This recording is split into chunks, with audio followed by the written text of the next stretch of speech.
ونعوذ بالله من شرور أنفسنا ومن سيئات أعمالنا من يهده الله فلا مضل له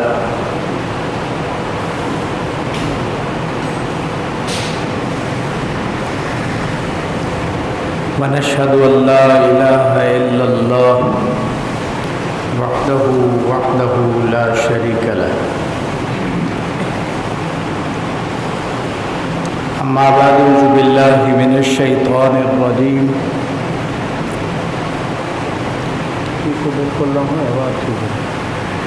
بسم الله الرحمن الرحيم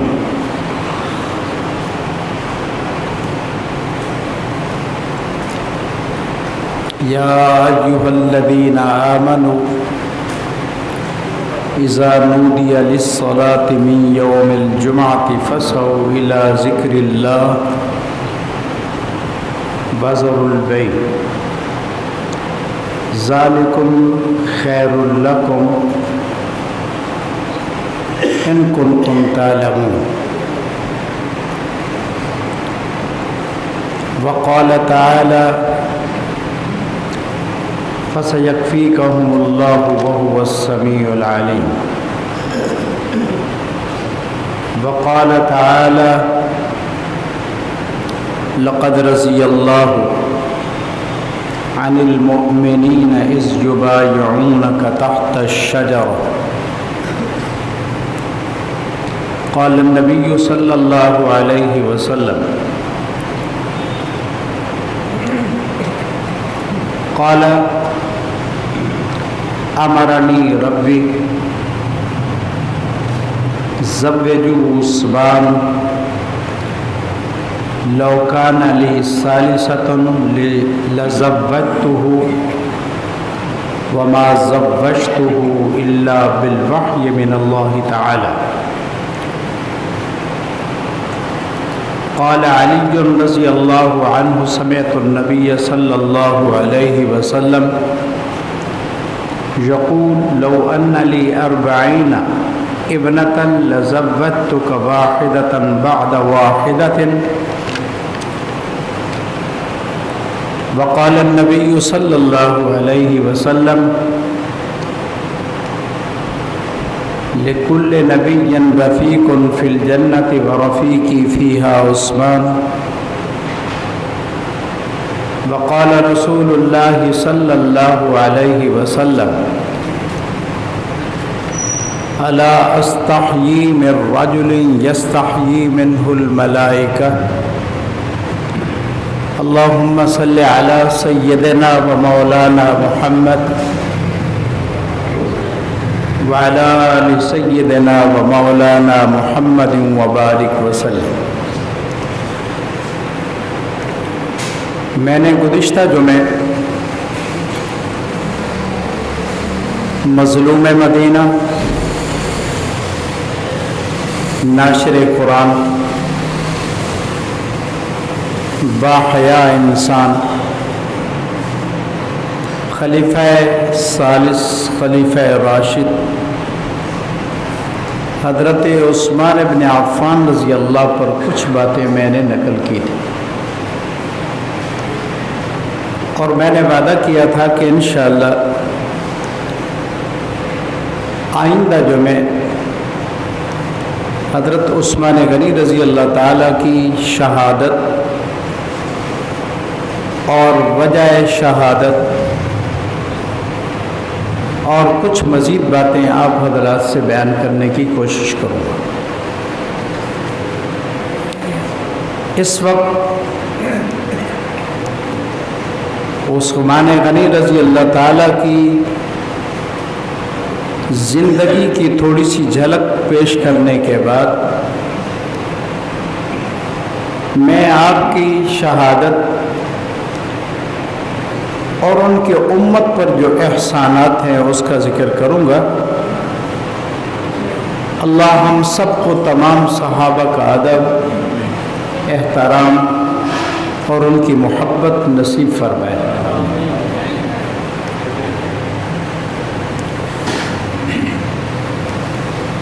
جتنے صحابی ہیں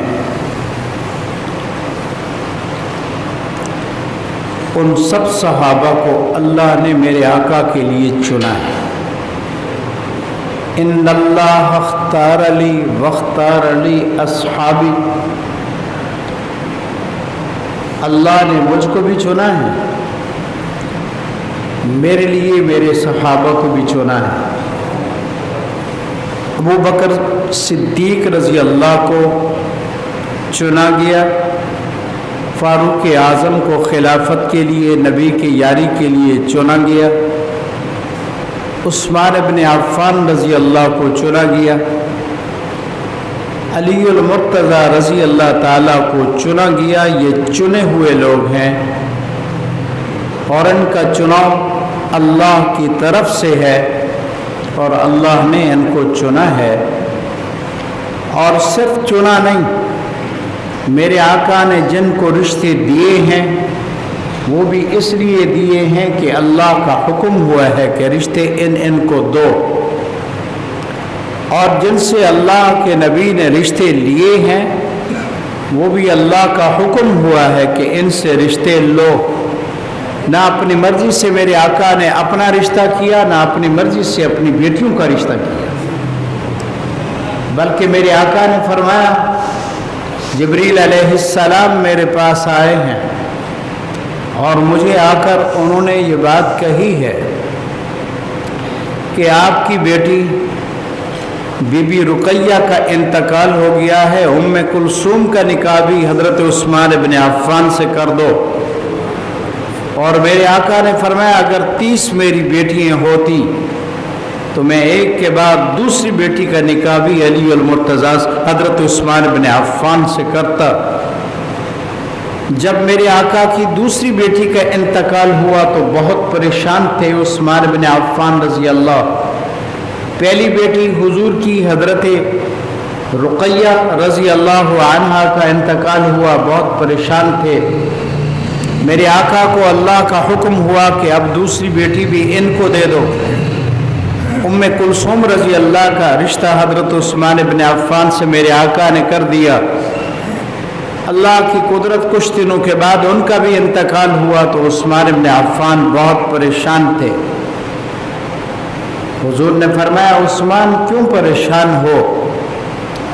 عرض کیا میں اس لیے پریشان ہوں کہ جو آپ کا میرا سسرالی رشتہ ہے وہ ختم ہو گیا ہے، میں اس لیے پریشان ہوں۔ تو میرے آقا نے فرمایا اگر 40 میری بیٹیاں ہوتی یا 100 بیٹیاں ہوتی تو ایک کے جانے کے بعد دوسری کا نکاح عثمان میں تجھ ہی سے کرتا۔ سبحان اللہ۔ اور یہ بھی حدیث میں ہے مالا اعلیٰ سب سے اونچے درجے والے فرشتے وہ بھی عثمان بن عفان رضی اللہ کو ذی النورین کہتے تھے۔ اور فقہ اکبر امام ابو حنیفہ رحمہ اللہ کی کتاب ہے، اس میں لکھا ہے کہ آدم علیہ السلام سے لے کر حضرت محمد مصطفیٰ صلی اللہ علیہ وسلم تک کوئی ایسا انسان نہیں گزرا جس کے نکاح میں نبی کی 2 بیٹیاں آئی ہوں، صرف ایک ہے جس کا نام عثمان بن عفان ہے۔ میرے آقا صلی اللہ علیہ وسلم نے ان کی عظمت کو بیان کرتے ہوئے، سب کی توجہ میری طرف، وقت تھوڑا ہے، ساتھی تاخیر سے آتے ہیں۔ میرے آقا صلی اللہ علیہ وسلم نے ان کے فضائل بیان کرتے ہوئے لوگ جھوٹے قصے، جھوٹی کہانیاں، من گھڑت واقعات، تاریخ کے غلیظ قسم کے اعتراضات وہ نبی کے یاروں پر کرتے ہیں، لیکن صحیح احادیث کا مطالعہ نہیں کرتے۔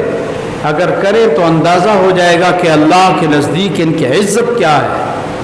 میرے آقا صلی اللہ علیہ وسلم ایک دفعہ گھر تشریف لائے تو کیا دیکھا کہ آپ کی بیٹی حضرت ام کلثوم، دوسری بیٹی ام کلثوم رضی اللہ عنہ عثمان بن عفان کے سروں میں آپ کا سر مبارک دھو رہی ہے، صاف کر رہی ہیں۔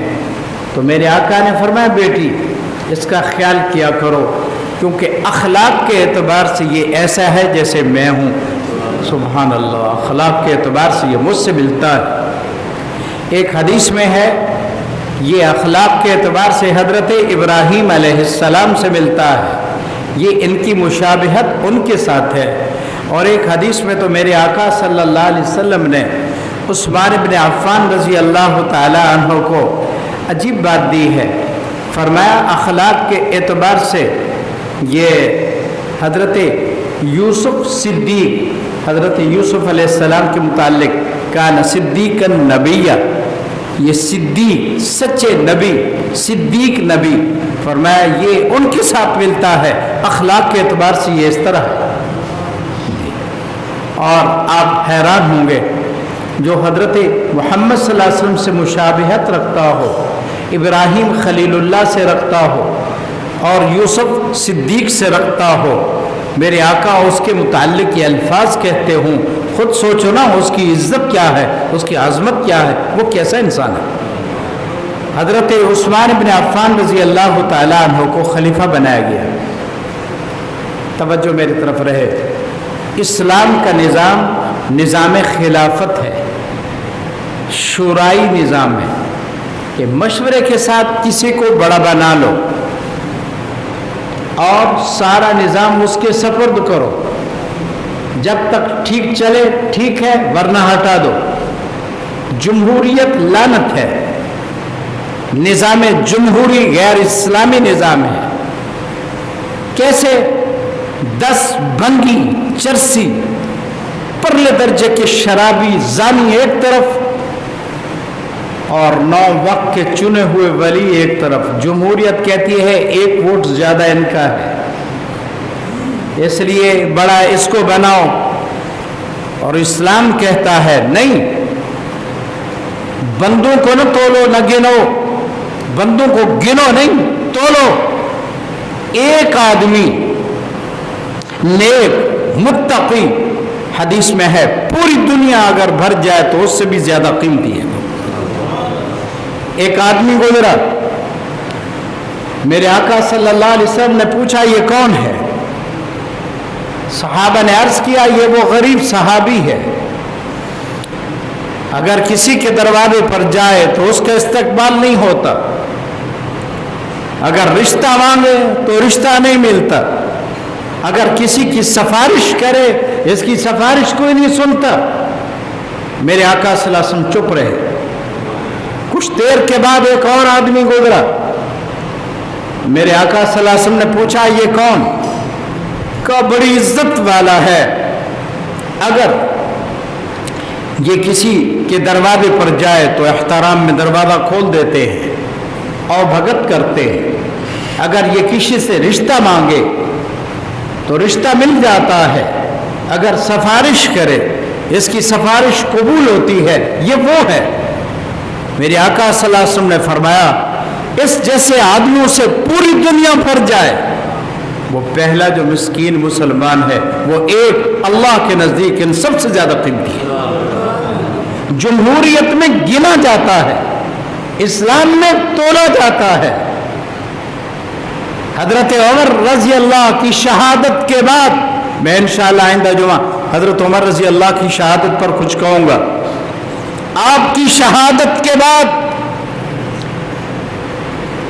آپ نے زندگی کے آخری لمحات میں سوچا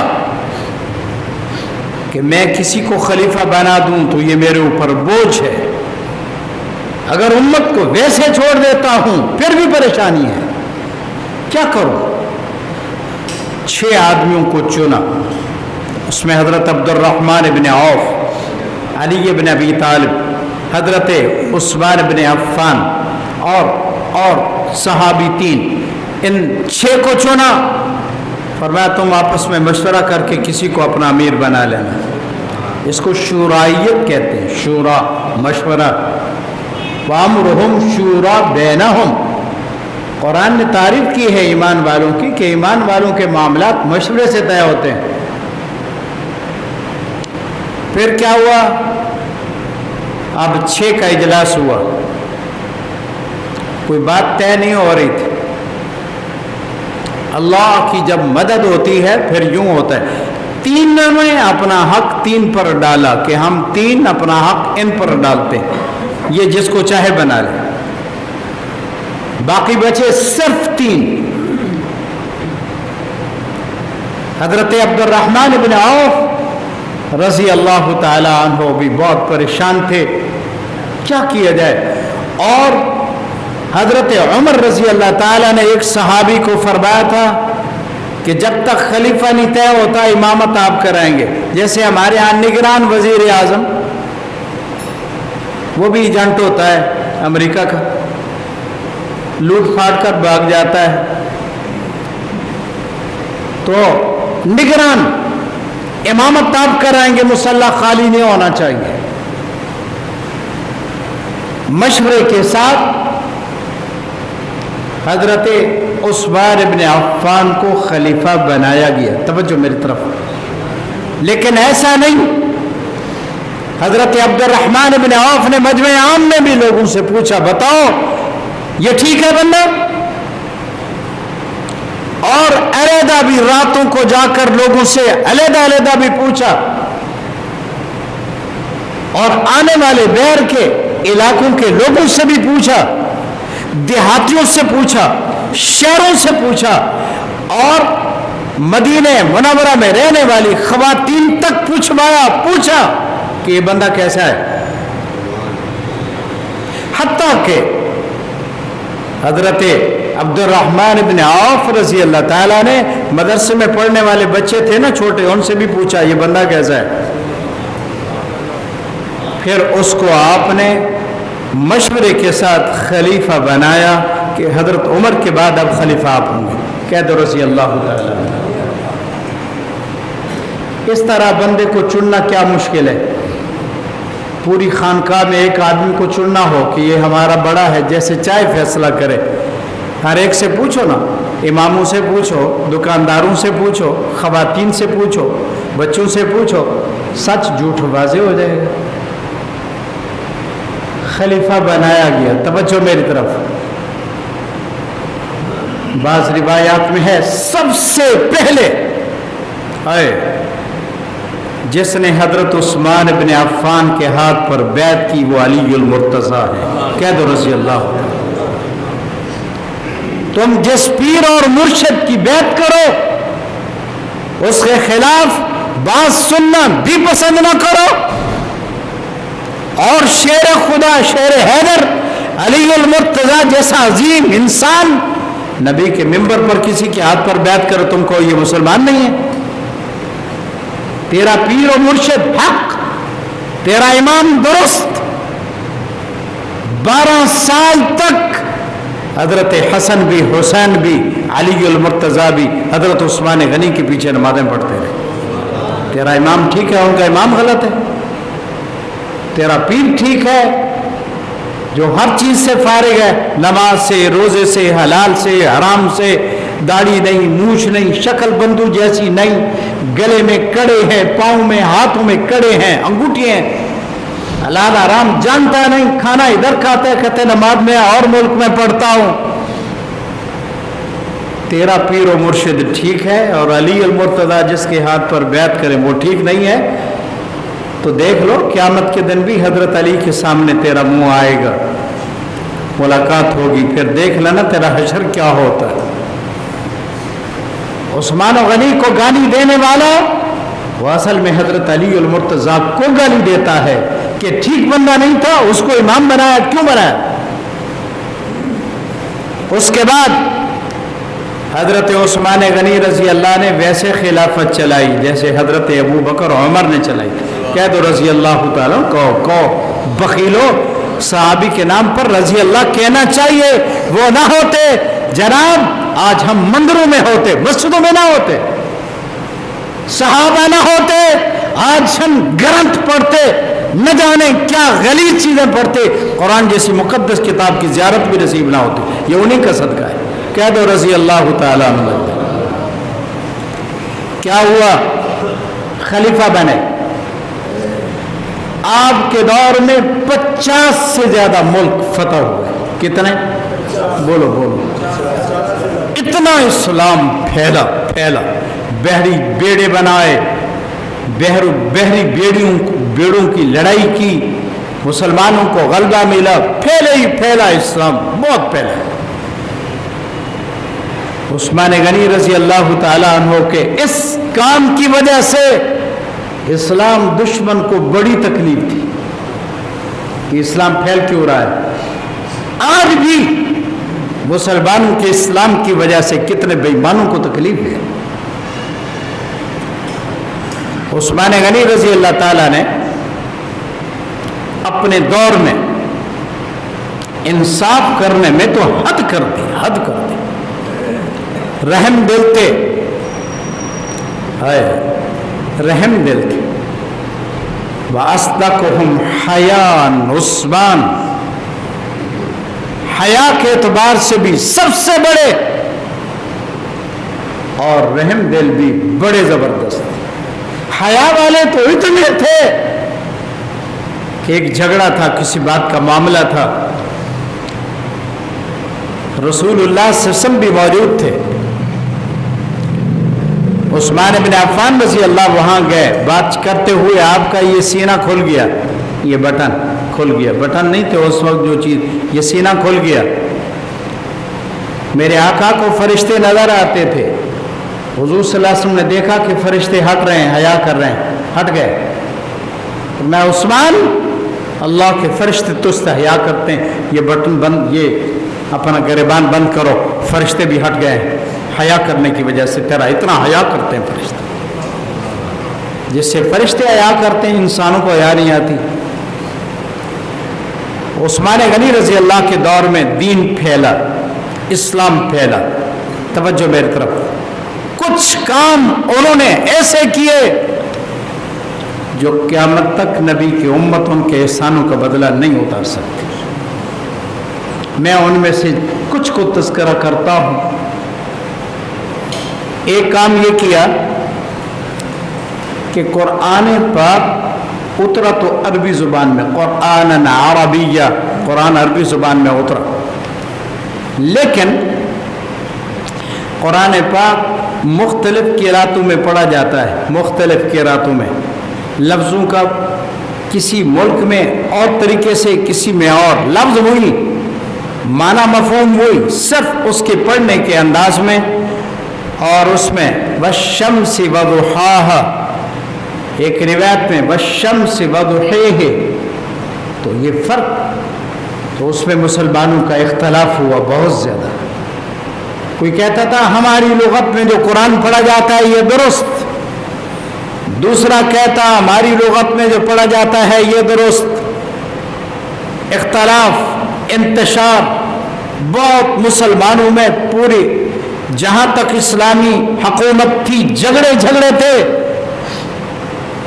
اللہ جزائے خیر دے اس خلیفہ عادل کو جنہوں نے پوری امت کو ایک قرات پر جمع کر کے اختلاف سے بچا دیا، اور جو قرآن پاک کا سرکاری نسخہ مدینہ منورہ میں تھا، اس نسخے کی کئی نقلیں خود کروائیں، مختلف شہروں میں، دور دور ملکوں میں بھیجا اور حکم دیا کہ اس جیسا قرآن پاک اس ترتیب سے لکھو، قرآن پھیلاؤ۔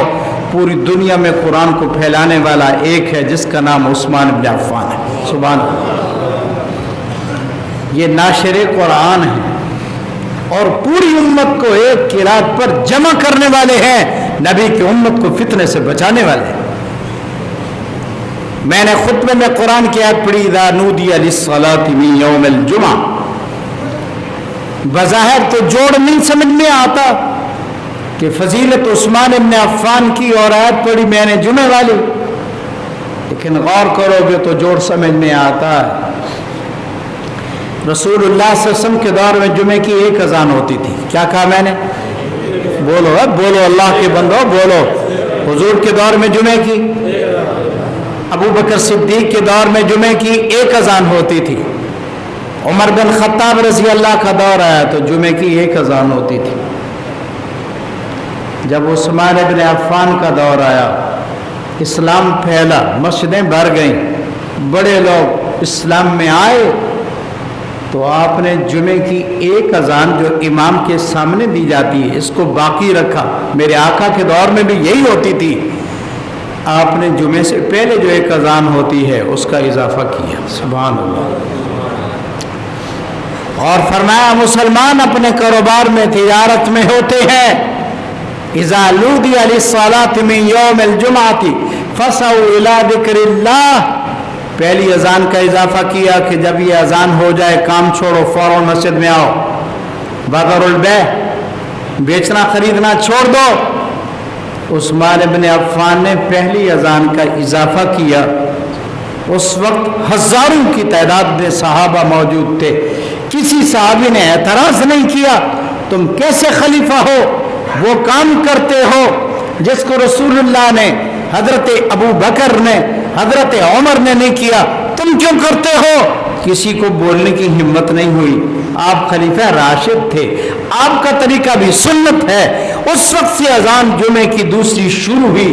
آج بھی پوری دنیا میں چند ایک لوگوں کے علاوہ پوری دنیا میں جمعے کی 2 اذانیں ہوتی ہیں، قیامت تک ہوتی رہیں گی۔ یہ بھی حضرت عثمان بن عفان کا ایک عظیم کارنامہ ہے۔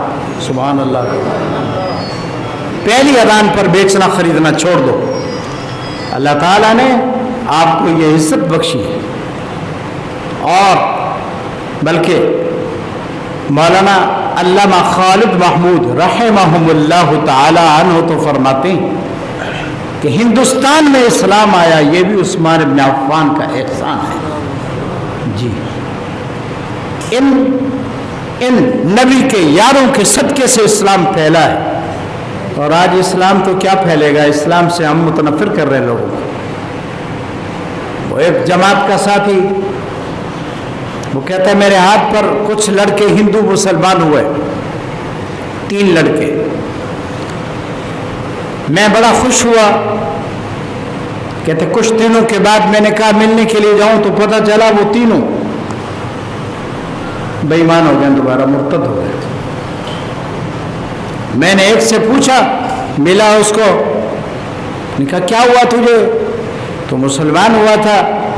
اس نے کہا تمہارے مسلم ہم سے نفرت کرتے ہیں، میرا جھوٹا پانی نہیں پیتے، نماز میں پاس نہیں کھڑے ہونے دیتے، سلام کروں جواب نہیں دیتے، مجھے رشتہ نہیں دیتے، میں اپنی برادری کو چھوڑوں اور تمہاروں کا یہ حال ہے، میں وہی ٹھیک ہوں۔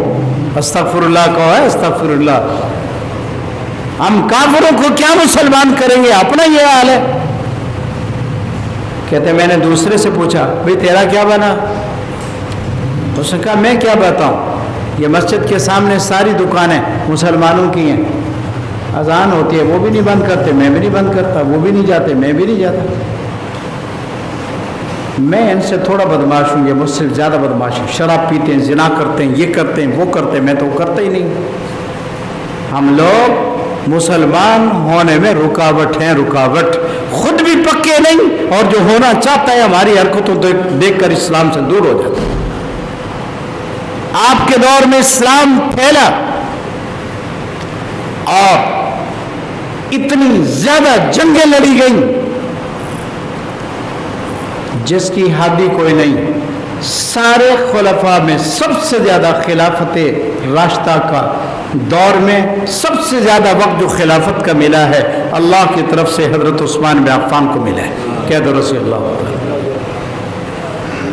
آپ کے دور میں جہاں قرآن کی اشاعت ہوئی اور اذان کا کام شروع ہوا، وہاں آپ نے نہریں کھدوائی، سڑکیں بنوائی، اور امت کے لیے اور بہت ساری چیزوں کو ابتدائی طور پر شروع کیا تاکہ نبی کی امت کو پریشانی نہ ہو۔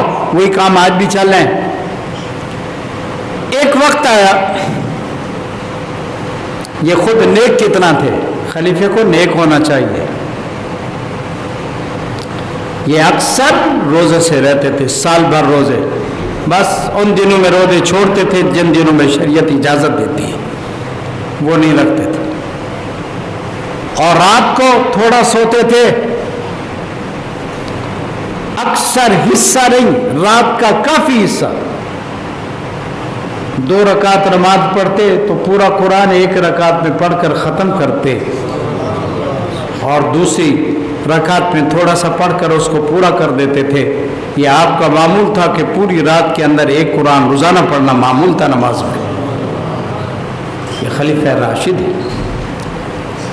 حضرت عثمان ابن عفان رضی اللہ کی عمر 90 سال کے قریب تھی بعض روایات میں جب آپ کو شہید کیا گیا. جب انسان اندھا ہو جاتا ہے، حیا ہی نہیں کرتا کہ نبی کا داماد ہے، یہ میں کیا کر رہا ہوں. میرے آقا کی حدیث بھی عجیب ہے، لِكُلِّ نَبِيٍّ رَفِيقٌ، ہر نبی کا خاص کوئی یار ہوتا ہے، دوست ہوتا ہے. جنت میں میرا خاص یار عثمان ہوں گے. سبحان اللہ. اور ایک لفظ ہے لِكُلِّ نَبِيٍّ خَلِيلٌ وَخَلِيلِي فِي الْجَنَّةِ عثمان. خلیل جگری یار کو کہتے ہیں. ہر ایک کا کوئی ایک آدھ جگری یار بھی ہوتا ہے. جو جنت میں میرا یار ہے وہ عثمان بن عفان ہے.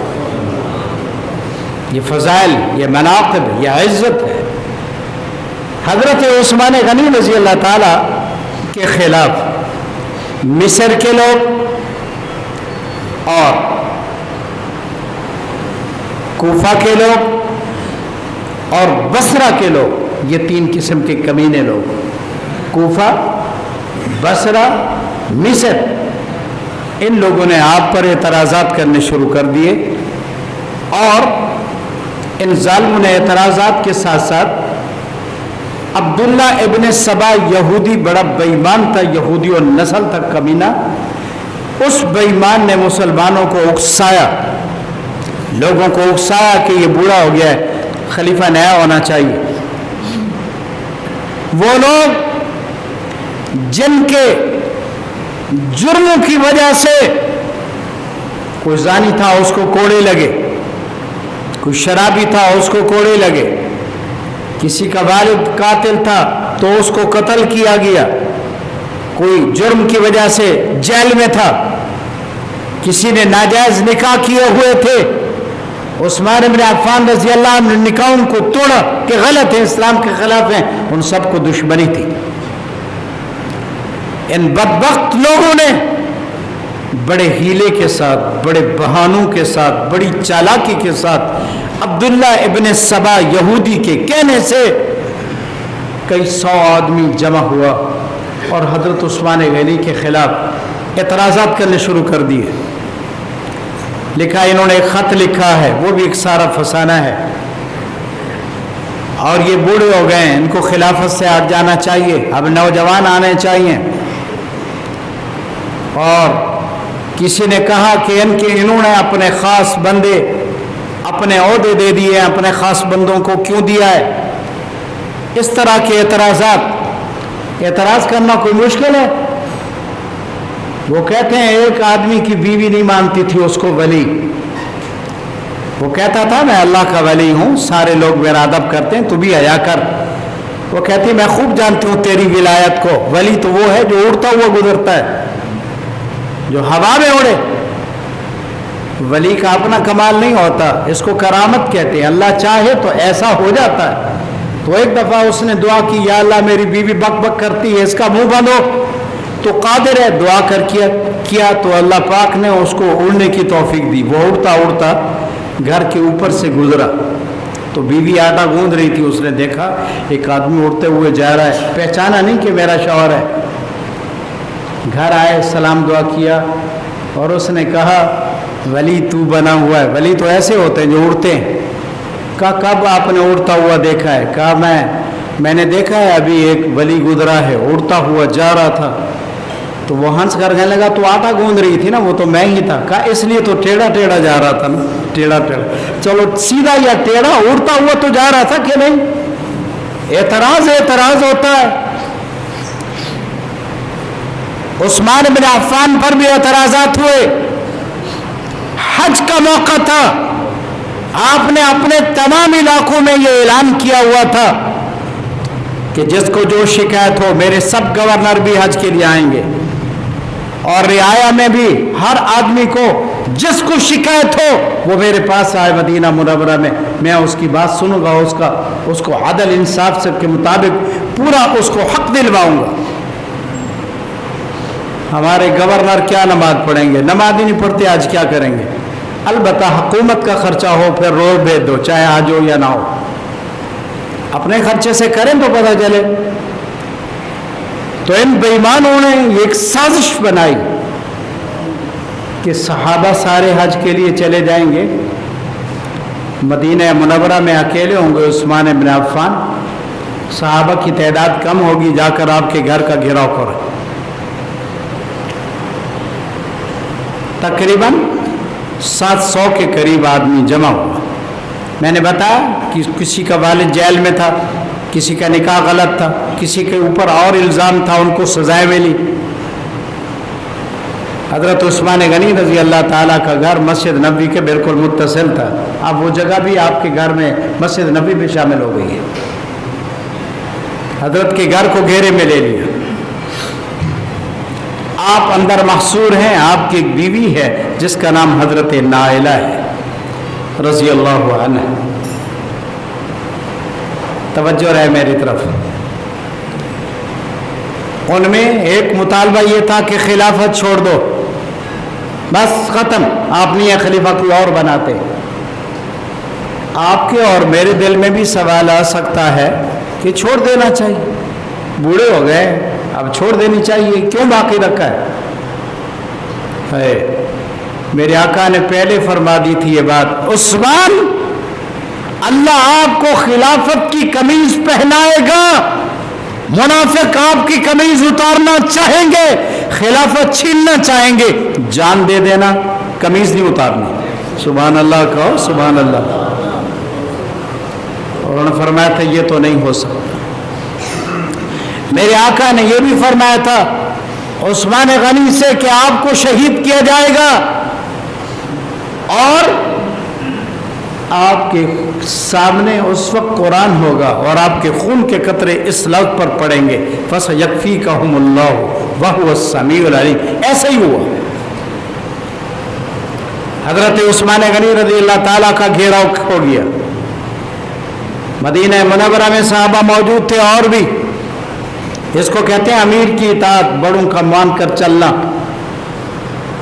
حضرت علی المرتضیٰ رضی اللہ نے پیغام بھیجا، ابو ہریرہ رضی اللہ میدان میں آئے اور آئے، کہا حضرت حکم دو،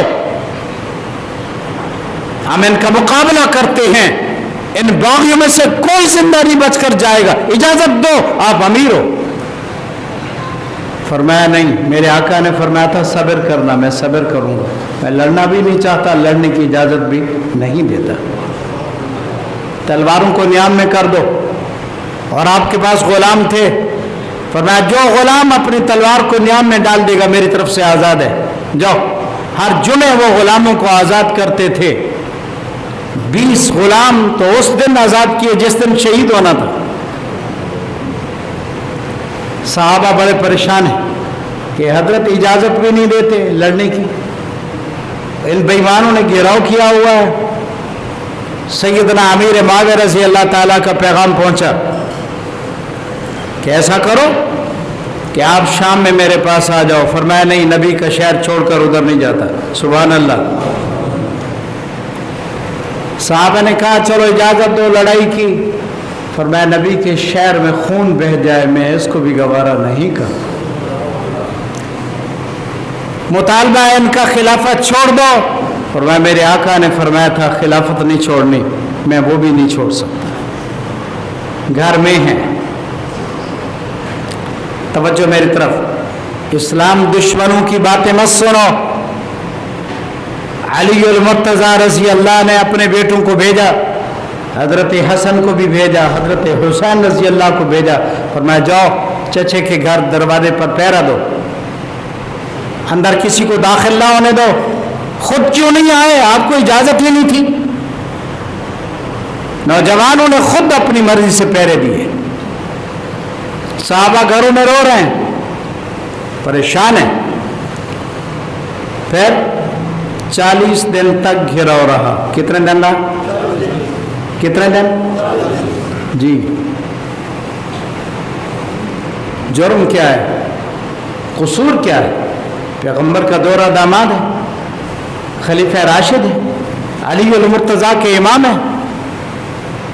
40 دن تک آپ نے، توجہ، ترمذی میں یہ روایت ہے اور یہ روایت اور کافی کتابوں میں ہے، کہ آپ مکان کی چھت پر چڑھے. ان باغیوں سے کہا ایم اللہ، یا یوں فرمایا تمہیں اللہ کی قسم اور اسلام کے حق ہونے کی قسم دیتا ہوں، یا میں تمہیں اللہ کے نام کو یاد کرنے کی دعوت دیتا ہوں. اور میرے گھر کے گھیراؤ کرنے والے لوگوں، مجھے بتاؤ، تمہیں معلوم ہے فلانے فلانے فلانے کہ ایک پہاڑ پر حضور بھی تھے، میں بھی تھا، حضرت عمر بھی تھے، صدیق بھی تھے، تو پہاڑ کے پتھر گرنے لگے. میرے آقا نے فرمایا تھا پہاڑ کو رک جا، فَإِنَّمَا عَلَيْكَ نَبِيٌّ وَصِدِّيقٌ وَشَهِيدًا، تیرے اوپر ایک اللہ کا نبی ہے، ایک صدیق ہے، 2 شہید ہے، ٹھہر جاؤ. پہاڑ رک گیا تھا. تمہیں پتہ ہے؟ کہا جی پتہ ہے، واقعتاً حضور نے تمہیں آپ کو شہید کا فرمایا تھا. سبحان اللہ. دوسرے حضرت عمر تھے، وہ بھی شہید ہے. عثمان بن عفان بھی شہید ہے. کہا جی یاد ہے. فرمایا تمہیں اللہ کا واسطہ اور اسلام کا واسطہ دیتا ہوں، سچ بولو. مسجد نبوی کی جگہ تنگ تھی. حضور نے فرمایا تھا ہے کوئی جو جگہ کو خریدے پھر مسجد میں شامل کرے، اس کے بدلے میں جنت کا میں وعدہ کرتا ہوں. یاد ہے؟ کہا جی یاد ہے. کہا وہ جگہ میں نے خریدی تھی نا، مسجد نبوی میں اضافہ میں نے کیا تھا.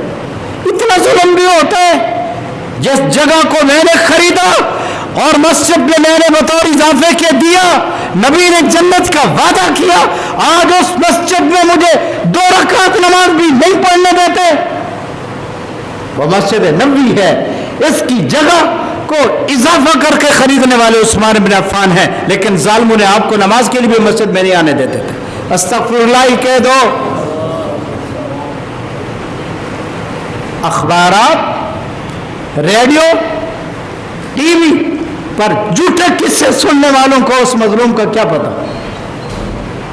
ہم سمجھتے ہیں صرف حسنین رضی اللہ عنہم کی قربانی ہے، باقی کوئی اسلام کے لیے قربانی دی کسی نے نہیں، پتہ ہی نہیں.